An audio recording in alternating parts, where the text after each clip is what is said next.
2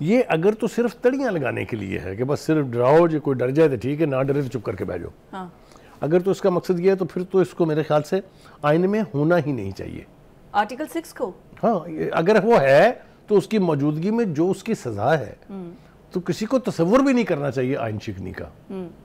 ایک ہی دفعہ ہم نے ایک ہی دفعہ دیکھا کہ اس کا نفاذ کیا گیا، آرٹیکل 6 کے تحت مقدمہ قائم کیا نواز شریف صاحب نے ایک ملٹری ڈکٹیٹر پر، عدالت نے اس کی سزا بھی دی، سزا پر عمل کیوں نہیں ہوا، کیسے وہ ملک سے باہر چلے گئے، یہ ایک لمبی داستان ہے، پھر کبھی صحیح، لیکن فیکٹ یہی ہے کہ آرٹیکل 6 جس کے اوپر لگ جائے اس کو سزا بہت خوفناک ہوتی ہے، اور یہ اس لیے رکھی گئی تھی آئین میں کہ اس کے ڈر سے، اس کی دہشت سے کوئی شخص آئین شکنی کی جرت بھی نہ کر سکے۔ لیکن بخاری صاحب میرا کوشچن یہ ہے، اب یہ دیکھیے ایک طرف ہے صدر پاکستان، پاکستان کا صدر، دیٹ سٹیٹس، اور دوسری طرف ہے آرٹیکل 6 وہ جو کہ ملک سے غداری کر رہے ہیں۔ وہ اس لیے ہے کہ جب سے عمران خان صاحب اقتدار سے رخصت ہوئے ہیں، عارف علوی صاحب نے یہ بات یقینی بنائی ہے کہ کسی بھی آئینی شک پر عمل درآمد نہ ہو، بے پناہ مثالیں اس کی دی جا سکتی ہیں، کل بھی آپ نے بتایا تھا، میں نے کل بھی اس کی تفصیل بتائی تھی، وہ نا ایک طرح سے بانی پی ٹی آئی کے جو غیر آئینی اقدامات ہیں اس کو نہ صرف پروٹیکشن دیتے رہے ہیں بلکہ ان کو خوش کرنے کے لیے بہت سارے ایسے اقدامات کیے ہیں جو اس آرٹیکل کی زد میں آتے ہیں۔ بلاول بھٹو زرداری صاحب سے میرا ایک ہی مطالبہ ہے کہ اگر تو آپ نے یہ دھمکی صدقے دل سے دی ہے، یعنی یو مین اٹ، تو پھر تو اس کو لگا ہی دیں، میرے خیال سے کسی نہ کسی کو تو ماڈل آپ کو بنانا پڑے گا تاکہ آنے والے دنوں میں کوئی شخص اس کا تصور بھی نہ کرے۔ اگر یہ خالی کھلی دھمکی ہے تو پھر میرے خیال سے اس کا کوئی فائدہ نہیں ہے، اسی طریقے کے عارف الویز جو ہیں وہ جنم لیتے رہیں گے اور اسی طرح سے ببانگ دہل وہ آئین کی خلاف ورزی کرتے رہیں گے، آئین کو توڑنے کے مجرم بنے رہیں گے، لیکن کوئی ان کو پوچھے گا نہیں۔ We have to go on a break, stay with us.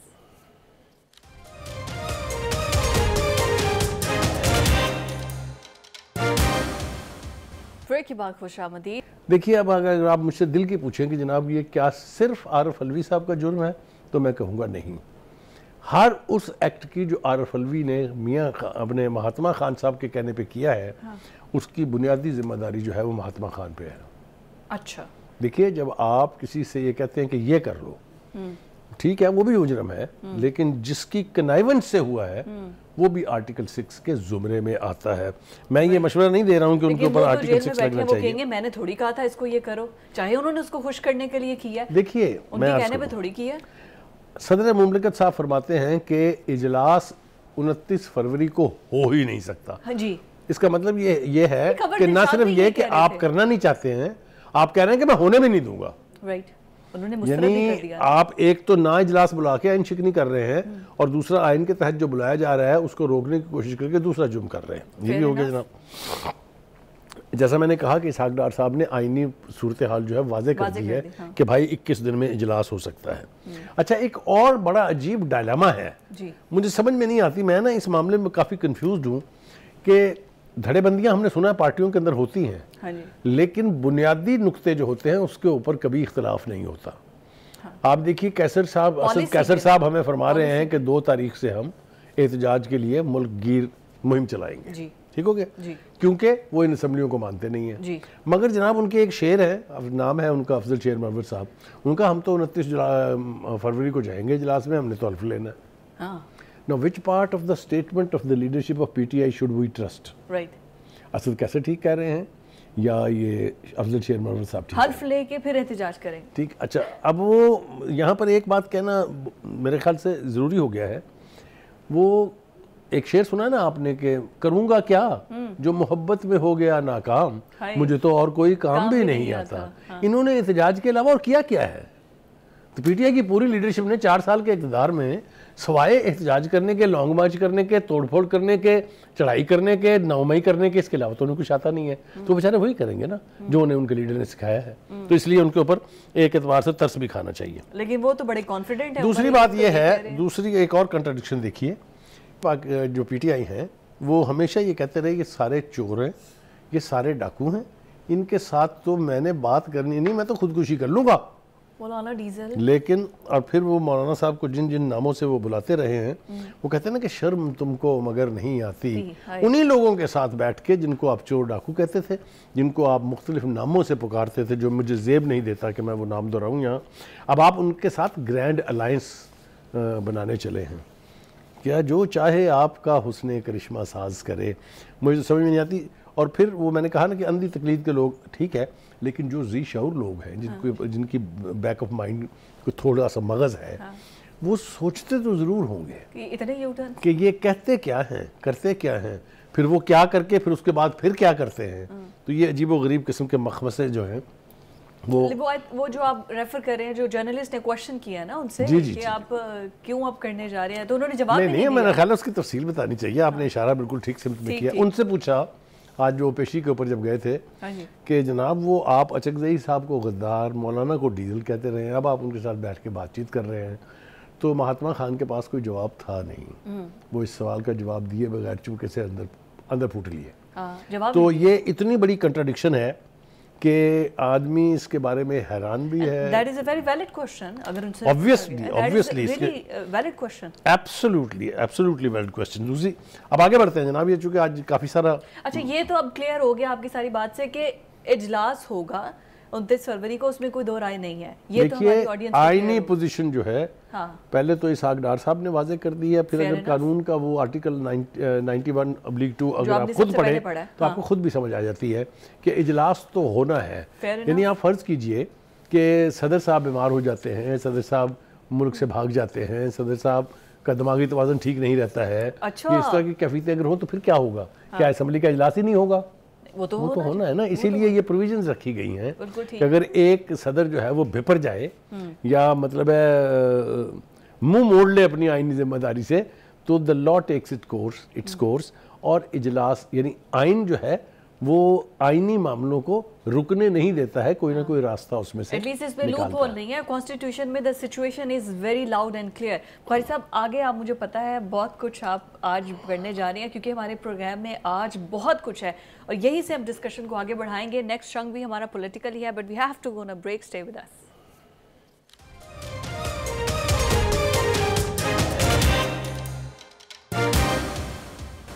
Break کے بعد خوش آمدید. بڑے اہم اور بڑے بڑے ریمارکس دیے ہیں مولانا فضل الرحمان نے. اس کے علاوہ جو سب سے امپورٹنٹ ہے بخاری صاحب, مجھے ایسا لگا تھا الیکشنز کے بعد نا اگر سچویشن ایک ڈوینڈل سی ہو جائے گی, ایک سکڑتی نظر آئے گی, لیکن نا یہ مزید خراب ہوتی جا رہی ہے. اب یہ سب لوگ پہنچ گئے ہیں دوبارہ سے کہ مخصوص نشستیں نہیں ملنی چاہیے سنی اتحاد کو, ایسے تو نہ کریں. دیکھیے گزارش یہ ہے کہ جو آئینی طریقہ کار ہے اس کے تحت جس چیز کی پروویژن موجود ہے اس کے اوپر تو عمل درآمد میں کوئی خرابی نہیں ہے. دوسری بات یہ ہے کہ یہ کوئی تصور بھی نہیں کر سکتا تھا کہ پاکستان تحریک انصاف اور اس کے جیتنے والے لوگ would be known as member of سنی اتحاد کونسل. آپ ذرا تصور کیجئے کہ وہ پارٹی جو اپنے آپ کو ملک کی سب سے بڑی پارٹی گردانتی ہے, اس کے پاس اپنی پہچان تک نہیں ہے. ایوانوں میں اب ان کی کوئی پہچان نہیں ہے. یہ ڈائلیما ان کی ضد کی وجہ سے ہے. یہ تو مطلب ہے اور ابھی بھی انٹرا پارٹی الیکشنز نہیں ہیں. نہیں وہ تو خیر وہ کہہ رہے ہیں کہ ہم مارچ میں کرائیں گے, اس سے کیا فائدہ ان کو حاصل ہوگا یہ تو آنے والے وقت میں دیکھیں گے ہم. لیکن یہ میں اس بات پہ واقعتاً کٹ اپ ہوں کہ کتنی زیادتی ہے یہ کہ اپنے فیصلوں کے تحت, یہ کسی کا امپوزڈ نہیں ہے, آپ نے اپنی پارٹی کی پہچان تک ختم کر لی ہے صرف اپنی ضد و انا کی خاطر. دیکھیے جو نشستوں کا معاملہ ہے اس کے اوپر اب آئینی صورتحال یہ ہے کہ الیکشن کمیشن جو ہے وہ اسی جماعت کو نیشنل اسمبلی میں نمائندگی دے سکتا ہے یا رجسٹر کر سکتا ہے جس کا کوئی شخص جیتا ہو. ٹھیک ہے, سنی اتحاد کونسل کا کوئی شخص الیکشن نہیں جیتا اپنی جماعت کے ٹائٹل پہ. ان کے جو ہیڈ ہیں جو مولانا سربراہ ہیں وہ جیتے ہیں آزاد امیدوار کے طور پہ, اور وہ بھی پی ٹی آئی کے ٹکٹ پہ. لہٰذا اب یہ ٹھونس تو نہیں ہے نا کہ جی چونکہ کوئی نہیں جیتا اس کے باوجود بھی آپ ہمیں ٹائٹل دے دیں. تو اس کو روکنے کے لیے 6 جماعتوں نے مشترکہ کوششیں شروع کر دی ہیں. پیپلز پارٹی ہے, جس میں نون لیگ ہے, جس میں ایم کیو ایم ہے, اور دیگر جماعتیں بھی ہیں. اس میں 6 جماعتیں ہیں. الیکشن کمیشن نے ان سب کو یکجا کر کے, اور اب آج تو فیصلہ نہیں کیا تو کل اس کی پروسیڈنگ پھر دوبارہ ہوگی. کیا ہونے جا رہا ہے یہ تو میں نے کہا ہے کہ اس کا فیصلہ آئین کی اسپرٹ، آئین کے روح، آئین کے آرٹیکل کے تحت ہوگا. مطلب کوئی جماعت اب اگری نہیں کر رہی کہ ان کو اب مخصوص نشستیں بھی ملیں؟ نہیں، ریزسٹ کر رہے ہیں کہ ان کو مخصوص نشستیں نہیں ملنی چاہیے، اور دعوے دار ہیں کہ ان کی بجائے ہمیں دے.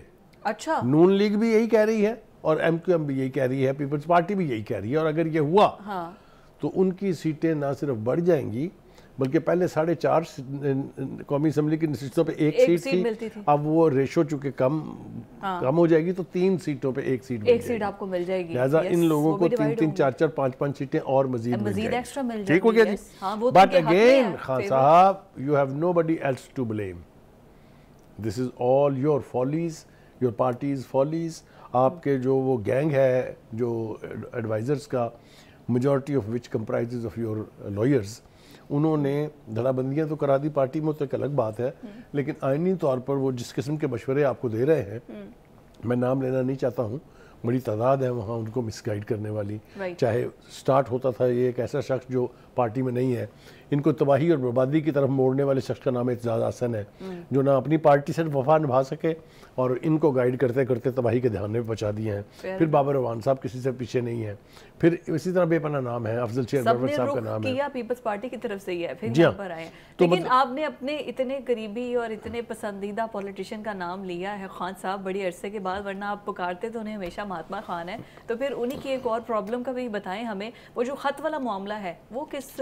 دیکھیے وہ خط، ایک تو عجیب و غریب بات ہے کہ آپ یہ کہہ رہے ہیں کہ جی وہ خط میں نے لکھا نہیں تھا، کیونکہ جیل سے لکھ کے کوئی چیز باہر نہیں جا سکتی، میں نے ڈکٹیٹ کروایا ہے.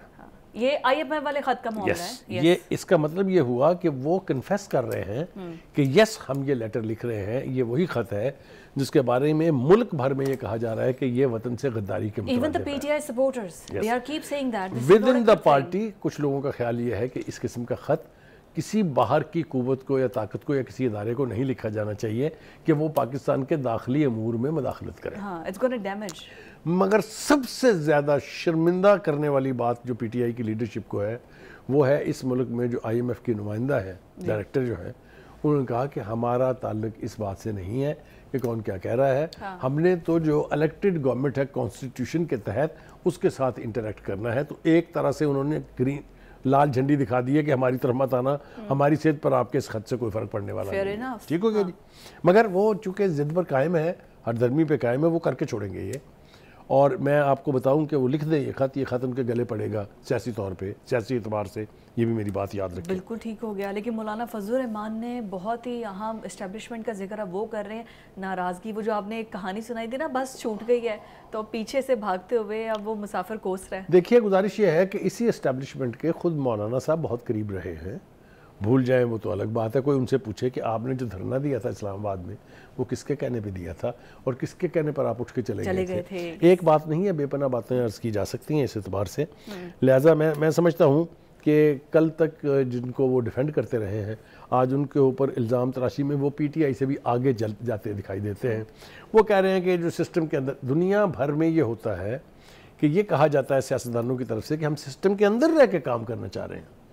وہ کہہ رہے ہیں نہیں، سسٹم کے اندر جو رہ کے کام کرنا چاہ رہے ہیں وہ روئیں گے بہت. میں ابھی چند دنوں کے بعد آپ کو بتاؤں گا. تو مجھے سمجھ میں نہیں آتی کہ یہ جو کنٹراڈکشن ہے یہ کاہے کے لیے. مولانا کا ہمارے دل میں بہت احترام ہے. ان کے والد جو تھے مفتی محمود صاحب، وہ بھی اپوزیشن لیڈر تھے، تو ایک لیگیسی تو ہے. لیکن جس طرح کی باتیں اس وقت مولانا کر رہے ہیں، ان کو اپنی پارٹی کے اندر بھی اس کی پوری حمایت حاصل ہے یا نہیں ہے، یہ بھی ایک سوال اٹھ رہا ہے. پی ٹی آئی کے حق میں بیان دے رہے ہیں، وہ کہہ رہے ہیں گورنمنٹ پی ٹی آئی کی آنی چاہیے. دیکھیے اگر وہ یہ طے کر لیں کہ میں نے سپوکس پرسن بننا ہے مہاتما خان کا یا پی ٹی آئی کا، تو آپ اور میں، ہماری اوقات ہے ان کو روکنے کی؟ نہیں. وہ اس وقت وہی کر رہے ہیں نا، یہ آلموسٹ وہی کام کر رہے ہیں. دیکھیں جو شخص ان کو یہودی ایجنٹ اور پتہ نہیں کیا کیا کہتا تھا، وہ آج کیا مطالبہ کر رہا ہے؟ پی ٹی آئی جیتی ہے، ان کو ملک ان کے سپرد کر دیں. ٹھیک ہے. یعنی یہ مولانا کس بلبوتے پہ کہہ رہے ہیں؟ کہاں سے یہ ثابت ہو گیا کہ وہ پورے ملک میں الیکشن جیت گئے ہیں؟ اگر پی ٹی آئی جیتی ہے تو پھر حوالے وہ دیکھیں نا، وہ یہ اگر جو ہے نا، یہ اگر بہت if with a capital I، ٹھیک ہے، اس کے بہت سارے معنی جو ہیں وہ نکل سکتے ہیں. اچھا جی، وہ جو نشستوں والی بات ہم کر رہے تھے اس میں دو باتیں کرنی رہ گئی ہیں. اچھا، ایک انہوں نے کہا کہ ہم مولانا والی بات، انہوں نے کہا صدر کے لیے ہم ووٹ نہیں دیں گے. نہیں وہ تو ظاہر ہے وہ ووٹ دے، کیا فرق کتنا پڑے گا ان کے ووٹوں سے؟ پڑے گا تو نہیں، لیکن آف بیلنس یا آؤٹ آف بیلنس تو ہونے نہیں جا رہا کچھ بھی. لیکن پارلیمنٹ ایک پروسیس کا وہ حصہ نہیں بن رہے. That was a message. دیکھیں کچھ لوگوں کا خیال یہ ہے کہ مولانا جو ہے وہ اپنا بھاؤ بڑھا رہے ہیں. اچھا. مولانا جو ہیں وہ الٹیمیٹلی راضی ہو جائیں گے. اگر آپ کو یاد ہو، میں تاریخ دہرانا نہیں چاہتا ہوں، ساری داڑھی انہوں نے کہا سفید الیکشن میں ہاں نہیں وہ تو اس میں کوئی شبہ نہیں ہے کہ وہ پرانے سیاستدان ہیں، ہمیشہ اسٹیبلشمنٹ کے قریب رہ کے انہوں نے کام کیا ہے. پہلی دفعہ وہ مہاتما سے متاثر ہو کے اسٹیبلشمنٹ کے خلاف باتیں کر رہے ہیں. وہ اس میں کامیاب ہوتے ہیں کہ نہیں یہ تو دیکھنے والی بات ہے. اب آنے جناب، ایک مہاتما خان صاحب نے اور بھی فرمایا ہے سیٹس والی بات پہ. کون سی والی؟ آپ سیٹس پر بات کرنے جا رہے تھے. نہیں سیٹس والی بات تو میرے خیال سے تقریباً ہو گئی ہے. وہ بھی ہم نے کہہ دیا کہ جی یہ مختلف سیاسی جماعتیں جو ہیں وہ یہ ڈیمانڈ کر رہی ہیں کہ جناب یہ ہمیں دیں. کل میرے خیال سے یہ کسی نہ کسی کنارے لگ جائے گا. Fair enough. کل یہ فیصلہ ہونا ہے کیونکہ زیادہ ٹائم نہیں ہے. اب آ جائیے جناب، انہوں نے فرمایا ہے خان صاحب نے، جو مائد ہوئی ہے پلیز اس کا بھی ذکر کر دے. 190 ملین پاؤنڈ پہ. جی وہ تو ہو گئی، دونوں کے اوپر ہو گئی، مسٹر اینڈ مسز کے اوپر، the former prime minister and former first lady, دونوں کے اوپر ہو گئی ہے. کافی دیر تک اس معاملے کو لٹکایا گیا تھا. مجھے ایک بات پر حیرت ہے، آج وہ فرما رہے ہیں مہاتما صاحب عدالت میں کہ دیکھیں 8 فروری تک تو نیب کو بہت جلدی تھی اور ہوا میں بہت جلدی سے سزا دیں. جی میرا خیال ہے ان کا خیال یہ ہے کہ سزا ہوگی اس کے بعد ہم اسلام آباد کورٹ جائیں گے، انڈو ہو جائے گی. لیکن میرا خیال سے ہواؤں کے رخ بدل رہے ہیں. اب یہ شاید اتنا آسان نہ ہو کہ آپ معاملہ ادھر سے اٹھائیں کورٹ میں لے جائیں، کورٹ سے واپس اس کو پھینک کے کلین چٹ لے کے آ جائیں. یہ اب اتنی آسانی سے ہونے والا نہیں ہے. دوسری بات جو میں کہہ رہا تھا وہ یہ کہ انہوں نے کہا ہے، بلکہ پیغام دیا ہے صدر الوی صاحب کو کہ مجھے پریزیڈنشل ایمنسٹی نہیں چاہیے. دو باتیں اس کے حوالے سے ہیں. ایک تو یہ کہ اب وہ صدر صاحب یہ کرنے کے قابل نہیں رہے ہیں. دوسری بات یہ کہ اس کا بھی ایک پروسیجر ہے، پرائم منسٹر ایڈوائز کرتا ہے، پریزیڈنٹ اس کے اوپر ایکٹ کرتا ہے. طریقہ کار جو ہے وہ بھی چونکہ اب نہیں استعمال ہو سکتا، اس لیے یہ سزاؤں کی معافی والی جو ہے وہ صرف پوائنٹ سکورنگ کی حد تک ٹھیک ہے، ورنہ اس کے اندر نہ صرف یہ کہ جان نہیں ہے بلکہ یہ اب ہو بھی نہیں سکتا. اور اب تک ٹائم بھی نہیں ہے نا. ٹائم بھی نہیں ہے. بالکل آپ نے ٹھیک کہا کہ اب ٹائم بھی نہیں ہے. ٹائم ہمارے پاس سر اس سیگمنٹ کے لیے بھی ختم ہو گیا. نیکسٹ از غزہ اور بہت ہی امپورٹنٹ ہے عالمی عدالت انصاف میں. اچھا آپ کے جو تھا نا بہت ہی مسلم امہ کچھ نہیں کر رہی، تو اب آگے چل کے ہم بات کرتے ہیں. مسلم امہ بھی بولی ہے غزہ والے ایشو پر. اسٹے ود اس.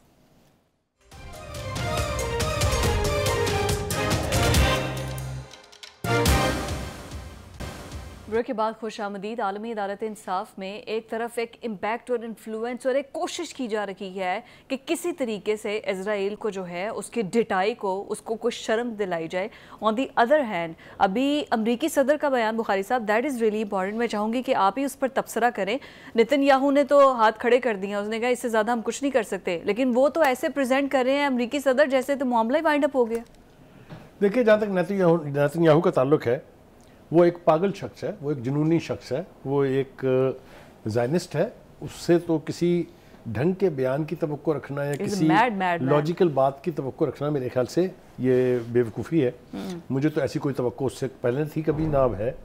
لیکن امریکہ جو ہے اس کے صدر کا بیان امپورٹنٹ ہے اس لیے کہ جو کچھ انٹرنیشنل سٹیج پر اس وقت ہو رہا ہے فار پیلسٹینین رائٹس، چاہے وہ مظاہرے ہیں جو ہر ملک میں، ہر شہر میں، ہر سڑک پر، ہر چوراہے میں ہو رہے ہیں، اور جو سب سے خوفناک واقعہ ہے جس کے بعد میرے خیال سے امریکی صدر صاحب کی تھوڑی سی نتنی جو ہے وہ ہلنے لگی ہے، وہ ہے جو امریکی ایئر فورس کے ایک بندے نے خودکشی کی ہے. یعنی جو اسرائیل کی جو ایمبیسی ہے اس کے سامنے، اس کی فوٹیج بھی ہے، وہ چلائی نہیں جا سکتی، اتنی خوفناک ہے. صرف ایک امیج ہم دکھا رہے ہیں، لیکن یہ پوری فوٹیج موجود ہے. اور وہ اس پورے عرصے میں نعرے لگا رہا ہے فری پیلسٹینین اینڈ زائنسٹ مرد آباد اور پتہ نہیں کیا کیا اس نے کہا ہے.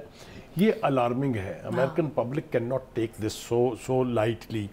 یا آپ یہ نہیں کہہ سکتے کہ اس کو اگنور کیا جا سکتا ہے، اس کو بالکل اگنور نہیں کیا جا سکتا. لہٰذا امریکی صدر کے بیان میں جو تھوڑی سی جان آئی ہے، وہ جو یہ کہہ رہے ہیں کہ جی کچھ ایسا معاہدہ جو ہے اس کے ہم بہت قریب ہیں جس سے شاید کافی عرصے کے لیے جنگ بندی ہو جائے گی. نہیں وہ رمضان کے لیے سر، کیونکہ اگر رمضان آ رہا ہے تو رمضان کے لیے کوشش کی جا رہی ہے. دو مختلف چیزیں ہیں. ایک تو یہ ہے کہ جی ایک شارٹ ٹرم جو ہے رمضان کے لیے جنگ بندی کر لی جائے. ایک ہے کہ اوور آل جو قیدیوں کی رہائی ہے، جو ایکسچینج آف پرزنرز ہے، وہ کیا جائے اور اس کو 4 سے 6 مہینے تک کے لیے جنگ بندی پریزیڈنٹ جو ہے جس طرف اشارہ ہے وہ اس طرف ہے، اور اس کے لیے وہ کہہ رہے ہیں کہ جی دوحہ کے اندر بیٹھ کے مذاکرات ہو رہے ہیں، ایجپٹ کے کیپٹل میں بھی ہو رہے ہیں مذاکرات، اور according to the American president یہ کافی سنجیدہ ڈیولپمنٹ ہے، لیکن حماس کی سٹیٹمنٹ جسے جان بوجھ کے جو نیتن یاہو صاحب ہیں وہ اگنور کر رہے ہیں۔ دوسری طرف ہم دیکھتے ہیں کہ جو حماس ہے جس نے اب قیمت چکا دی ہے آزادی کی، انہوں نے جتنی قربانیاں دینی تھی وہ دے لی ہیں، وہ سمجھتے ہیں اس سے بدتر اور کیا ہوگا، لہٰذا وہ کہتے ہیں جی ہم تو اس سے شارٹ کسی بات پر اگری نہیں کریں گے کہ ہمارے علاقوں سے اسرائیلی فوج نکل جائے، یہ مستقل جنگ بندی ہو، ہمیں جو ضروریات کی چیزیں ہیں وہ مہیا کی جائیں، اور میں سمجھتا ہوں کہ یہ بہت ہی جینون موقف ہے، یہ اس طرح ہی ہونا چاہیے۔ لیکن ایک جو بات اور کرنی ضروری ہے وہ یہ ہے کہ وہ جن کو ہم امپورٹنٹ آرگنائزیشن کہہ کے پکارتے رہے ہیں، میں تو ذمہ داری سے اس کی ذمہ داری بھی قبول کرتا ہوں، وہ عرب لیگ اور OIC، میں نے آپ کو یاد دلایا تھا، ان کی تھوڑی غیرت جاگی ہے۔ مجھے نا فراز کا کہ ایک غزل کے 2 شعر یاد آ رہے ہیں، اگر آپ اجازت دیں گے تو میں ان دونوں اداروں کے ایک ایک نظر کرنا چاہتا ہوں۔ ایک تو یہ ہے، یہ عرب لیگ سے ہے کہ اب تم آئے ہو میری جان تماشا کرنے، اب تم آئے ہو میری جان تماشا کرنے، اب تو دریا میں تلا تم نہ سکوں ہے، یوں ہے۔ اور دوسرا شعر جو ہے وہ جناب ان کی نظر کر دیتے ہیں ہم OIC کی، کہ ناصحا تجھ کو خبر کیا کہ محبت کیا ہے، انہیں کیا پتہ جنگیں کیا ہوتی ہیں اور جان دینا کیا ہوتا ہے، ناصحا تجھ کو خبر کیا کہ محبت کیا ہے، روز آ جاتا ہے سمجھاتا ہے، یوں ہے یوں ہے۔ یہ جو مشورے دیے جاتے ہیں نا جی بیٹھ کے ٹیبلوں کے اوپر اور کانفرنسز ہال کے اندر، یہ ان لوگوں کے لیے کوئی معنی نہیں رکھتے جو روزانہ اپنی جانوں کے نذرانے دے رہے ہیں، جو روزانہ اپنی جد و جہد آزادی جو ہے اس کا علم بلند کیے ہوئے ہیں۔ آپ تصور کیجئے کہ ایک غزہ جیسی چھوٹی پٹی میں 30,000 لوگوں کی شہادت اور 70,000 لوگوں کا زخمی ہونا، جس میں 70 to 80% تعداد عورتوں اور بچوں کی ہو، ڈوب مرنا چاہیے عالمی ضمیر کو، ڈوب مرنا چاہیے عالمی اداروں کو، ڈوب مرنا چاہیے مسلمانوں کی جو ریپرزنٹیٹیو باڈیز ہیں ان کو، اور ڈوب مرنا چاہیے پوری اسلامی قیادت کو جو کچھ وہاں ہو رہا ہے۔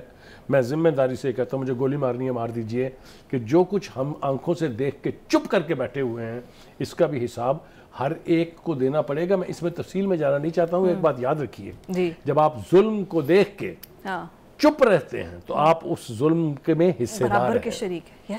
تو جس جہاد کی بات ہمیں سمجھائی جاتی ہے اس جہاد کے تو اتنے پہلو ہیں کہ آپ کسی نہ کسی رنگ میں ظالم کے خلاف جہاد کرتے رہتے ہیں، وہ مجھے تو کہیں دکھائی نہیں دیتا ہے۔ یہ بہت ہی انفارچونیٹ بات ہے۔ آپ نے بہت خوبصورت بخاری صاحب اس کو ایکسپلین کیا ہے، لیکن وہ یہی بات ہے کہ ہم تو جس حد تک آواز اٹھا سکتے ہیں اٹھا ہی رہے ہیں نا۔ میں چاہوں گی بیک ٹو دا کہ جو سیٹلمنٹ ہو رہی ہے جس کا امریکی صدر بھی کہہ رہے ہیں، پہلے ہم نے سردی دیکھی، سردی میں وہ ٹھٹرتے رہے، بارشوں میں ٹھٹرتے رہے، سر ڈھانپنے کے لیے جسم ڈھانپنے کے لیے چیزیں نہیں تھی۔ ابھی رمضان میں روزہ رکھنا ہے، کس طریقے سے گزارا ہوگا، ایک بات یاد بہت ضروری ہے۔ فضا، جو وار ہارڈنڈ لوگ ہوتے ہیں نا، جو وار دیکھ کے بھگت چکے ہوتے ہیں، سزا چکا اپنا کردار ادا کر رہے ہوتے ہیں، جانوں کے نذرانے دے، ان کو کوئی چیز ڈراتی نہیں ہے۔ پھر رمضان کے روزے بھی رکھے جائیں گے، آپ دیکھ لیجئے گا، اسی پروگرام میں بیٹھ کے ہم اس کا تذکرہ کر رہے ہوں گے کہ کس جرأت اور بہادری کے ساتھ انہوں نے یہ روزے بھی گزار لیے ہیں۔ لیکن میں ایک فلسطینی شاعر کا ایک شعر تھا، وہ یہ کہتے ہیں کہ اور اس نے کہا اگر میں مر جاؤں تو تمہیں میری کہانی سنانے کے لیے زندہ رہنا ہے۔ جس قوموں کے شاعر اپنی قوم کو یہ مشورہ دے رہے ہوں کہ ایک فرد بھی باقی بچا تو وہ میری کہانی دنیا کو بتائے گا، اس کو یہ نیتن یاہو یا اس نیتن یاہو کی یہ زائنسٹ فوج کیا مارے گی؟ ایک دن انہوں نے اپنے منطقی انجام کو پہنچنا ہے۔ دعا کرو کہ یہ منظرنامہ ہم اپنی زندگی میں دیکھ کے مریں، انشاءاللہ، اور آزادی ملے۔ ایٹ لیسٹ میں تو یہ بات کہتی ہوں کہ صرف ضروری نہیں ہے کہ ہمارا پہلا بیت المقدس کی حفاظت کرنا فلسطینیوں کی ذمہ داری ہے، یہ پوری مسلم قوتوں کی بحیثیت مسلمان سب کی ذمہ داری ہے جس کی قیمت سے فلسطین چکا رہے ہیں۔ ناظرین، یہ تھا آج کا پروگرام۔ تھینک یو سو مچ بخاری صاحب، آپ سب کل ملاقات ہوگی۔ اللہ حافظ۔